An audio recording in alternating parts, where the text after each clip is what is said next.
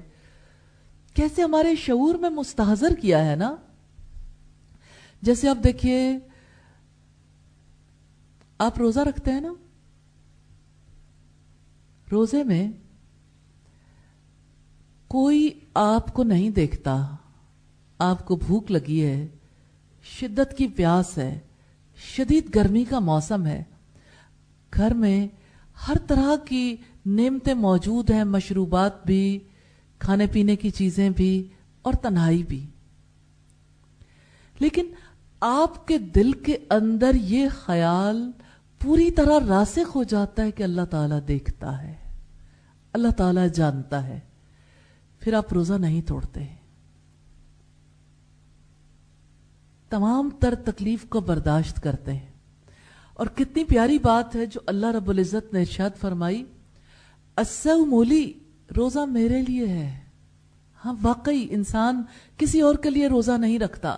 الصوم لی وانا اجزی بہ, روزہ میرے لیے ہے اور میں ہی اس کی جزا دوں گا. کیونکہ روزے میں اخلاص ہوتا ہے, روزے میں انسان جانتا ہے کہ میرا رب مجھے دیکھتا ہے, میرا رب میرے بارے میں جانتا ہے.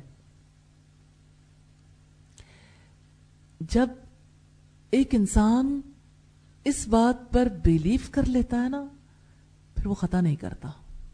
لیکن عجیب بات ہے, ایٹ دا سیم ٹائم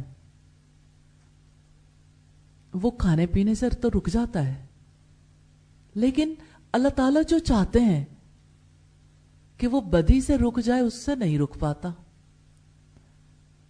تو اللہ تعالیٰ نے اپنے نبی کو اسی لیے بھیجا تھا کہ وہ انسانوں کو شعور دلائیں. اور نبی صلی اللہ علیہ وسلم نے فرمایا, جس نے روزہ رکھنے کے باوجود جھوٹ بولنا نہیں چھوڑا, اللہ تعالیٰ کو اس کے بھوکا پیاسا رہنے کی کوئی ضرورت نہیں. اس سے ہمیں یہ پتا چلتا ہے کہ اصل میں کھانا پینا چھڑوانا مطلوب نہیں ہے. جو چیز مطلوب ہے وہ برائی چھڑوانا ہے. لیکن وہ انسان جو اللہ تعالیٰ کے دیکھنے کے احساس سے, اس کی خبر کی وجہ سے, اس کے علم کی وجہ سے یہاں تک پہنچ جاتا ہے کہ وہ بھوکا رہ لیتا ہے, پیاسا رہ لیتا ہے, اللہ تعالیٰ کی اس حد کی پابندی کرتا ہے. دوسری طرف اگر آپ دیکھیں تو وہ اسٹیپ ہیڈ نہیں آ پاتا. میں آپ سے پوچھنا چاہتی ہوں کیوں نہیں آ پاتا؟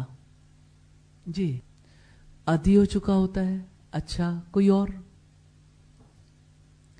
آپ اپنی بات بتائیے کہ روزے کی حالت میں کانشیسنس ہوتی ہے, لیکن روزے کے یعنی بھوک اور پیاس کے حوالے سے مشروبات کھانے پینے کے لیے تو زیادہ کانشیسنس ہوتی ہے, لیکن برے عمل کے بارے میں وہ کانشیسنس کیوں نہیں ہوتی؟ جی غور و فکر نہیں کیا ہوتا نا, اور آپ کے دل کے اندر اس کا یقین نہیں اترا ہوتا. تو اصل چیز یقین کی ہے, یقین غور و فکر کے بغیر نہیں آتا. جی, اسے تو اللہ رب العزت کی نگرانی کو فیل کرتے ہیں, لیکن برائی کے وقت نہیں کر پاتے. اس کا مطلب یہ ہے کہ تھوڑا سا سوئچ اوور ہی کرنا ہے نا. اگر ہم کھانا پینا چھوڑ سکتے ہیں تو برائی بھی چھوڑ سکتے ہیں.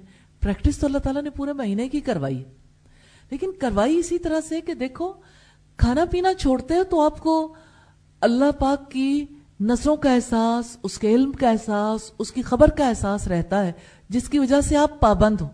اسی چیز کو اپلائی کر لو. اپلائی نہیں کرنا آتا. کیوں؟ آپ کہتے ہیں کہ ہماری جڑوں میں برائی بیٹھی ہوئی ہے. اچھا ٹھیک ہے, اصل میں نا یہ بات سمجھنے کی ضرورت ہے, برائی کا انسان کتنا ہی عادی ہو, برائی چھوٹ جاتی ہے اگر مائنڈ سیٹ چینج ہو جائے. مائنڈ سیٹ بدلنے کی ضرورت ہے. مائنڈ سیٹ آپ کا بدلے گا اسماء و صفات سے, لیکن اگر آپ اس کے لیے ایفرٹ کریں گے, اور انشاءاللہ ایفرٹ اسی طرح سے کریں گے، یعنی آپ میں سے ہر کوئی شیئر کرے، اور پھر یہ ہے کہ جس وقت کلاس ختم ہو جائے تو جو چیزیں غور طلب ہیں ان کے اوپر آپ غور و فکر کرتے رہیں، ایک ایک چیز کے بارے میں، اور ایک ایک یعنی خود بھی غور کریں اور دوسروں کو بھی اس کی طرف توجہ دلائیں، اس کا اظہار ضرور کریں، تذکرہ بہت ضروری ہے۔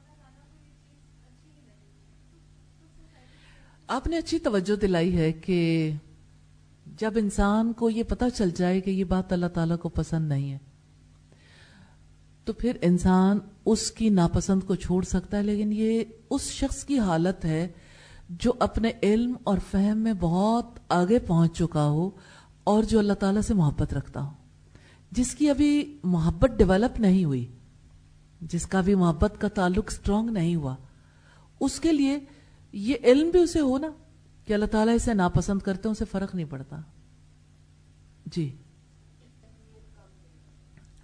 بات آپ کی بھی ٹھیک ہے کہ انسان مادی چیزوں کو توجہ دیتا ہے، اور جو غیر مرئی چیزیں، نظر نہ آنے والی مانوی چیزیں ہیں، ان کے بارے میں وہ اتنا کانشیس ہی نہیں ہوتا، حالانکہ سب سے زیادہ اس کے بارے میں کانشیس ہونے کی ضرورت ہے، یہ بات سچ ہے، اس لیے کہ ان کو پھر توجہ بھی نہیں دیتا نا، یعنی اپنی ذات کے حوالے سے ان کو اپنے لیے عیب محسوس نہیں کرتا، اپنے لیے نقصان دہ محسوس نہیں کرتا، اور اپنے لیے سزا کا باعث بھی نہیں سمجھتا، یعنی اس کو آنے والے کل میں رکھ کے نہیں دیکھتا کہ اس برائی کی وجہ سے مجھے کہاں تک پہنچا دیا جائے گا، یہ بات اس کی سمجھ میں نہیں آتی۔ جی ہاں، یہ بات بڑی امپورٹنٹ ہے کہ اپنے آپ کو انسان میسج دیتا ہے کہ یہ تو میری عادت ہے، اس کو چھوڑا نہیں جا سکتا، پھر اس کا انجام بھی نہیں دیکھتے نا۔ بات یہ ہے کہ انسان کو ریزلٹ بیسڈ کام کرنے چاہیے اور ریزلٹ بیسڈ عادات اپنانی چاہیے، جس کا اچھا نتیجہ نکلنے والا ہو، جس کی وجہ سے انسان کو نفع پہنچنے والا ہو۔ جو چیز نقصان دہ ہو اسے چھوڑ دینا چاہیے، اور انسان کی عقل کا تقاضا یہ ہے کہ انسان نقصان دہ چیزوں کو چھوڑے۔ تو برائی انسان کے لیے نقصان دہ ہے، رب العزت بھی یہی بات سمجھاتے ہیں، کیونکہ اس برائی کی وجہ سے جو اللہ کی پسند کا کام کیا ہے نا وہ بھی ضائع ہو جائے گا۔ مثال کے طور پر جھوٹ کی وجہ سے روزہ بھی ضائع ہو جائے گا، کیونکہ روزہ پھر صرف بھوک پیاس رہ جائے گی، حالانکہ روزہ ایک ٹریننگ ہے۔ آپ اس کے بارے میں جب پریزنٹیشن پریپیئر کریں گے تو اس کو پریپیئر کرنے کے لیے آپ زیادہ پہ غور و فکر کریں گے، اور آپ سے چاہے 5 منٹس کی پریزنٹیشن لی جائے لیکن اس میں آپ کے وہ ساری چیزیں جھلکتی بھی نظر بھی آئیں۔ آپ نے سب نے اسے پریپیئر ضرور کرنا ہے۔ کیا پریپیئر کرنا چاہیں گے؟ اپنے مالک کے بارے میں جاننا چاہیں گے وہ کیسا ہے؟ تو یہ تو اللہ تعالیٰ کے ساتھ تعلق کے لیے ایک سلسلہ ہے جس کے لیے آپ انشاءاللہ آگے بڑھ کے ایفرٹ کرو گے انشاءاللہ۔ تو اللہ تعالیٰ کے علیم ہونے کے حوالے سے چند چیزیں ہم یہاں پہ دیکھیں گے۔ پہلی چیز تو یہ کہ اللہ تعالیٰ کے 3 نام ہیں، العالم، العلیم اور العلام۔ تو تینوں کا روٹ ایک ہے، عین لام میم، اور علم جو ہے یہ جہالت کی ضد ہے۔ جہالت کہتے ہیں کسی چیز کو نہ جاننا، اور علم کا مطلب ہے کسی چیز کو جاننا۔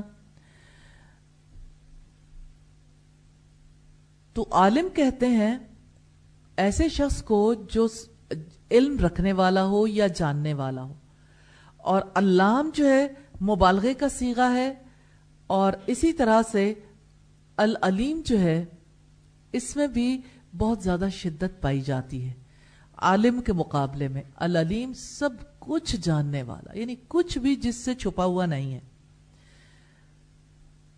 اور جاننے کا مطلب یہ ہے کہ اس نے کسی چیز کو پہچان لیا یا اسے اس چیز کی خبر ہے، یعنی اگر کوئی علم والا ہے تو اس کا مطلب یہ ہے کہ وہ اس چیز کو جانتا ہے جس کا اسے علم ہے، اور وہ اس کی خبر رکھتا ہے، یعنی اس کو اس کے سارے حالات کا علم ہے۔ قرآن حکیم میں العلیم نام 157 ٹائمز آیا ہے, 157 بار. اس سے آپ اس کی اہمیت کا اندازہ کر سکتے ہیں.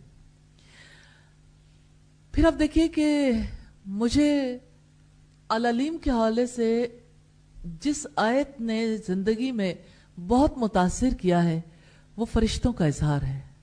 قالوا سبحانک لا علم لنا الا ما علمتنا, کیونکہ اس میں تعلق ہے. انہوں نے کہا پاک ہے تیری ذات, ہم کچھ نہیں جانتے مگر جو تو نے ہمیں سکھا دیا. اس میں اظہار ہے کہ جو علم ہمارا ہے وہ آپ ہی کی جانب سے. اصلاً جو چیز ہر انسان کو اپنے ذہن میں رکھنی ہے وہ یہ ہے کہ انسان کسی چیز کے بارے میں نہ علم رکھ سکتا ہے, نہ علم پر اس کی کوئی قدرت ہے, نہ اس کا علمی حوالے سے کوئی کمال ہے. اس کے پاس جو کمال ہے وہ اللہ تعالیٰ کی ذات کا کمال ہے. اس کے پاس جو علم ہے وہ رب کا دیا ہوا ہے. انک انت العلیم الحکیم, بے شک آپ ہی سب کچھ جاننے والے, کمال حکمت والے ہیں. اس آیت سے ہمیں یہ پتا چلتا ہے کہ فرشتوں نے اعتراف کیا تھا کہ ہمارے علم کا مرکز, منبع, اوریجن آپ کی ذات ہے. جو آپ دے دیں وہ ہمیں ملتا ہے, جو آپ نہ دیں وہ ہم نہیں سیکھ پاتے. ہر انسان کو اس آیت سے سبق لینا چاہیے. جس چیز کا اس کے پاس علم نہیں اسے اپنے رب سے سوال کرنا چاہیے, کیونکہ رب العزت سب کچھ جاننے والا ہے. جو علم ہے وہ اسی کا دیا ہوا ہے, اسی نے علم کے ذرائع بھی دیے, دیکھنا, بولنا, سننا, سمجھنا اسی نے سکھایا. قوتوں کا اختیار بھی اسی کے پاس ہے. وہ جب تک چاہتا ہے کسی کو کوئی قوت دیتا ہے, جب چاہتا ہے ان قوتوں کو زوال پذیر کر دیتا ہے یا ان قوتوں کو بالکل واپس لے لیتا. تو جیسے اس نے قوتیں عطا کی اسی طرح سے اس نے سارے علوم بھی سکھائے ہیں. اور انسانی علم کا آغاز کہاں سے ہوا, کس علم سے؟ علم الاشیاء سے. اشیاء کے ناموں کا علم دیا تھا نا اللہ تعالیٰ نے. اور اگر آپ اپنے علم کی حقیقت کو سمجھنا چاہیں تو بڑی عجیب بات ہے, لیکن ہم کسی چیز کے نام کے بغیر اس کے بارے میں کچھ بھی نہیں جان پاتے. انسان نام رکھتا ہے, ہر چیز کے ناموں سے پہچانتا ہے. نام اس کے لیے علم کا بہت بڑا سورس ہے. نام کی وجہ سے بات آگے بڑھتی.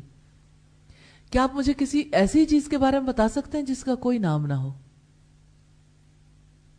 کوئی ایسی چیز, کوئی پودا, کوئی درخت, کوئی نباتات میں سے دیگر چیزیں, یا کوئی اینیمل, یا اس کے علاوہ کچھ بھی؟ انسان کسی بھی چیز کو تب پہچانتا ہے جب وہ اس کا نام رکھ لیتا, اس کا نام وہ جانتا ہے, اور ناموں سے ہی ڈفرینشیٹ بھی کرتا ہے نا کہ فلاں چیز جو ہے وہ فلاں سے فرق ہے. کیونکہ ناموں کے بعد اس کی اگلی چیزیں آتی ہیں, اس کی کیریکٹرسٹکس, اس کے فائدے, اس کے نقصانات, یہ سب چیزیں آتی ہیں اشیاء کے بارے میں. لیکن نام کے بغیر کسی چیز کی ریسرچ کا کوئی فائدہ نصیب نہیں ہوتا. نام علم کے میدان میں پہلی چیز ہے. پھر اسی طرح سے رب العزت نے فرمایا واللہ علیم بذات الصدور, اور اللہ تعالیٰ دلوں کی باتیں خوب جاننے والا ہے. دل کی بات آپ جس سے جی چاہے چھپا لیں, اپنی ماں سے, باپ سے, شوہر سے, بچے سے, اللہ تعالیٰ سے نہیں چھپا سکتے. اور ذات الصدور عربی زبان میں کہتے ہیں دلوں کی ملکہ کو, یعنی اس میں انسان کے رجحانات, اس کے خیالات, اس کی پسند ناپسند, ہر ایک چیز اس میں آ جاتی ہے. ذات الصدور. اب انسان نے چھپا کے رکھا ہے کہ اسے کیا پسند ہے اور کیا ناپسند ہے, انسان کا ٹرینڈ کیا ہے. اپنے ٹرینڈ کے بارے میں بچے ماں باپ سے بھی چھپا لیتے ہیں کہ میرا کس چیز کی جانب رجحان ہو رہا ہے. اللہ تعالیٰ سے نہیں چھپا سکتے.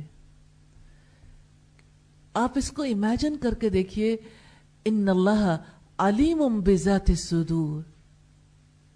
تو وہ سینہ جس کا علم اللہ کے پاس ہے, اس کے بارے میں جب یہ یقین ہو کہ اللہ سے نہیں چھپ سکتا, وہاں پر بدگمانی کیسے رہتی ہے, وہاں پر بغض کیسے رہتا ہے, وہاں پر کینہ کیسے رہتا ہے, وہاں پر حسد کیسے جنم لیتا ہے, دنیا کی محبت کیسے آتی ہے, غفلت کیسے آتی ہے. جو اس بات پر بلیو رکھتا ہے ان اللہ علیم بذات الصدور, بے شک اللہ تعالی سینوں کی باتیں پوری طرح جاننے والا ہے, پوری طرح, کچھ بھی چھپا ہوا نہیں. میں آپ کو دیکھ رہی ہوں نا, مجھے آپ کا چہرہ تو نظر آتا ہے, لیکن آپ کا پچھلا حصہ مجھے نظر نہیں آ رہا. یہ میری لمیٹیشن ہے اور آپ کی بھی ہے. ہم سب ایک برابر ہیں نا. ہم سامنے والی چیز کو دیکھتے ہیں, اس کی بیک پہ جو کچھ ہے وہ ہمیں نظر نہیں آتا. اللہ تعالیٰ کے لیے بیک بھی فرنٹ ہے, اور جو کچھ اس نے ہمارے وجود کے اندر رکھا ہے کچھ بھی اس سے چھپا ہوا نہیں ہے, کچھ بھی چھپا ہوا نہیں, اس سے چھپا نہیں سکتے. جس کا اس آیت پر بلیو ہو جائے ان اللہ علیم بذات الصدور, جس کا بلیو ہو جائے اس کا قلب شفاف ہو جائے گا, ایفرٹ کرے گا, کوشش کرے گا, آہستہ آہستہ آہستہ آہستہ وہ جو سیاہ دل ہے نا وہ گناہوں سے پاک ہو جائے گا. کیونکہ بدگمانی ٹھہرا نہیں سکتا نا, حسد ٹھہرا نہیں سکتا, کینہ اور بغض رکھ نہیں سکتا, کیونکہ اسے پتہ ہے دل داغدار ہو جائیں گے. کسی کے بارے میں وہ برا نہیں سوچ سکتا. تو پھر تبدیلی. اسی طرح سورہ المائدہ کی آیت نمبر 97 میں فرمایا وَأَنَّ اللَّهَ بِكُلِّ شَيْءٍ عَلِيمٌ, اور بلا شبہ اللہ تعالی ہر چیز کا خوب علم رکھنے والا, ہر چیز کا. دیکھیں جب ہم یہ کہتے ہیں نا کہ اللہ تعالی نے ہمیں بنایا, ہمارا وجود ہمیں عطا کیا, وہ اس وجود کی نگہبانی کرتا ہے, تو انسان کو اس سے بہت زیادہ فرق نہیں پڑتا. ہاں, جو احسان فراموش نہیں ہے وہ اللہ کا شکر ادا کرتا ہے. اور دوسری طرف اگر آپ دیکھیے تو جس کو اللہ رب العزت کے احسان کا احساس نہیں ہے اسے اس بات کا فرق ہی نہیں پڑتا کہ اس نے مجھے کیا کچھ دے رکھا ہے. دیکھنے کی قوت دی, اس نے بولنے والی زبان عطا کی. زبان نے کب تک بولنا ہے اور کیا کچھ بولنا ہے, کیا مجھے بتا سکتے ہیں آپ کی زبان نے آج کے دن پہ کون کون سی بات کرنی ہے؟ آپ میں سے کوئی ایسا ہو جو یہ بتا سکے کہ آج شام تک میری زبان نے یہ بات ضرور کر لینی؟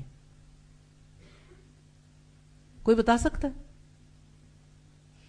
اچھا, کل کوئی بات ایسی کرنی ہو آپ نے, آپ کی زبان نے آپ کی موت تک کیا کچھ بولنا ہے, کیا کوئی اپنے علم میں یہ بات لا سکتا ہے؟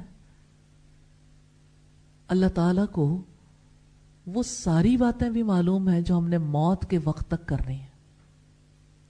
وہ کیسا علم رکھنے والا ہے. ہماری زبان نے کیا کچھ بولنا ہے, ہماری آنکھ نے کیا کچھ دیکھنا ہے ہماری موت تک, ہمارے کانوں نے کیا کچھ سننا ہے, ہمارے دل نے کیا کچھ اپنے اندر رکھنا ہے, وہ سب جانتا ہے. جب انسان غور کرتا ہے نا, غور و فکر کر کے اسے اپنی عاجزی کا احساس ہوتا ہے. یہ لازمی سی چیز ہے. جتنا اس کے اندر اپنی بے بسی کا احساس ابھرتا ہے کہ میں کچھ نہیں چھپا سکتا, جتنا بے بسی کا احساس ابھرتا ہے اتنا ہی زیادہ وہ اللہ کے آگے جھک سکتا ہے.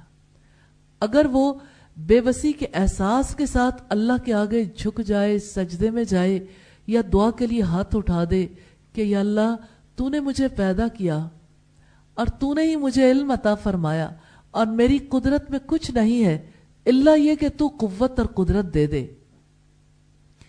میں بے بس ہوں اور تو زور آور ہے. میرے پیشانی کے بال تیری مٹھی میں ہے. جب انسان ادراک کرتا ہے تو اس کی آنکھوں سے آنسو رواں ہو جاتے ہیں. وہ اپنے آپ کو اللہ تعالیٰ کے آگے بچھا دیتا. یہ آغاز ہے اس کی شخصیت کے بدلنے کا. دیکھیں دو اینڈ ضروری ہیں. ایک طرف اللہ تعالیٰ کے علم یا اس کی سماعت یا اس کی کوئی بھی صفت ہے اس کی حقیقت کو کھولتے جانا پرت پرت, اس میں غور و فکر کرنا. دوسری طرف اس کے اعلیٰ ہونے کے مقابلے میں, کمال والا ہونے کے مقابلے میں اپنی بے بسی کو پاتے چلے جانا. اپنی بے بسی کو اور اس کی عظمت کو دیکھیں گے تو اس کے آگے جھک جائیں گے. اور اگر آپ نے اپنے آپ کو بیچ میں سے مائنس کر لیا, اپنے بارے میں نہ سوچا, تو پھر جھکیں گے کیسے؟ جھکنے کے لیے اپنی بے بسی کو بھی سوچنا پڑتا ہے کہ میں تو اتنی آواز سن سکتی ہوں جتنی قوت مجھے دی گئی. اگر اس سے زیادہ آواز ہو تو میرے کان کے پردے پھٹ جائیں گے. اور ایک وقت میں میرے لیے دو آوازوں کو ڈیفرینشیٹ کرنا مشکل ہو جاتا ہے. ایک وقت میں دو لوگوں کی بات کو پورے طریقے سے سمجھ نہیں پاتی. اور یہ کہ دیوار کے پار کوئی بولے تو مجھے سمجھ نہیں آتی. اور میرا علم اتنا لمیٹڈ ہے کیونکہ میری صلاحیتیں اور قوتیں لمیٹڈ.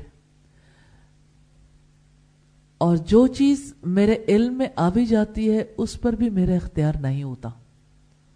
اختیار اسی کا ہے, تو پھر ڈگیں ڈال دیں, اپنے آپ کو اس کے آگے بچھا دیں. تو آپ جب یہ سنیں گے, پڑھیں گے اور اس کے نوٹس پریپیئر کریں گے, زندگی میں ہمارے ساتھ کیا بیتنے والی ہے اللہ تعالیٰ اسے بھی جانتے ہیں. درختوں کا کوئی پتا ایسا نہیں ہے جو درختوں سے جدا ہو جاتا ہے. آپ نے کبھی خزاں کے موسم میں دیکھا کتنے پتے, جب آپ دیکھیں نا تو آپ اپنے آپ کو مخاطب کر کے کہیں کہ ان میں سے کوئی پتا ایسا نہیں ہے جس کو اللہ تعالیٰ نہ جانتا ہو. یہ پڑھانے والی چیزیں نہیں ہیں, اصل میں یہ برتنے والی چیزیں ہیں, میسج دینے والی چیزیں ہیں. ان میں سے کوئی پتا ایسا نہیں ہے جس کو میرا رب نہ جانتا ہو. کتنے پھول ہیں جو دنیا میں کھلتے ہیں, کیا آپ مجھے ان کی تعداد بتا سکتے ہیں؟ آج کے دن پہ کتنے پھول کھلے ہیں؟ اللہ تعالیٰ ان کی تعداد کے بارے میں جانتا ہے. آج کے دن پہ کتنی عورتیں حاملہ ہوئی ہیں, اللہ تعالیٰ اس کے بارے میں پورے طریقے سے جانتے ہیں. کوئی انسان اس کے بارے میں نہیں جان سکتا. آج کے دن کتنے لوگوں کی وفات ہونی ہے یا ہو چکی, نہیں جانتے. کتنے لوگ آج پیدا ہوں گے, نہیں جانتے. اس کے علم کو تو دیکھیے, وہ کس کس چیز کا علم رکھتا ہے. کوئی چیز اس کے علم سے باہر نہیں ہے. جی, وہ جو بات ابھی آپ لوگوں نے کہی کہ انسان ظاہر کی طرف دیکھتا ہے اور جو چیز چھپی ہوئی ہو اس کو امیجن نہیں کر پاتا نا ابھی. تو اللہ تعالیٰ کی صفات کے بارے میں جب جانیں گے نا, انشاءاللہ جتنا زیادہ آپ کے دل کے اندر راسخ ہوگی, ظاہر سے پھر بالا تر ہو جائیں گے. اور یہ کہ جب انسان علم سیکھ رہا ہوتا ہے تو اسے استاد کی نظروں سے بھی, اس کے جسچر سے بھی, اس کی آواز سے بھی ان چیزوں کی حقیقت سمجھ آتی ہے. اس لیے توجہ اس جانب ہوتی ہے.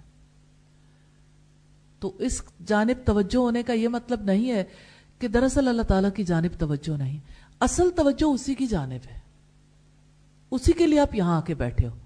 لیکن نیچرلی جب اس کا علم کسی کے واسطے سے مل رہا ہے نا, تو جو چیز درمیان میں آتی ہے وہ نظر تو آتی ہے. جانتے ہیں ایسا کب ہو سکتا ہے؟ جب آپ اپنی باتوں سے زیادہ رب کی باتیں کریں. آپ کرتے ہیں اپنے رب کی باتیں؟ آپ یہاں سے جب اٹھتے ہیں تو پہلی بات کون سی ہوتی ہے؟ آپ نا کانشیسلی اللہ تعالیٰ کے علم کے بارے میں اس ویک میں باتیں کریں گے, اللہ تعالیٰ کے العلیم ہونے کے حوالے سے. اور یہ بہت زیادہ آپ کے لیے ہیلپ فل ہوگا انشاءاللہ تعالی. سبحانک اللہم و بحمدک نشہد ان لا الہ الا انت نستغفرک و نتوب الیک. السلام علیکم ورحمۃ اللہ وبرکاتہ.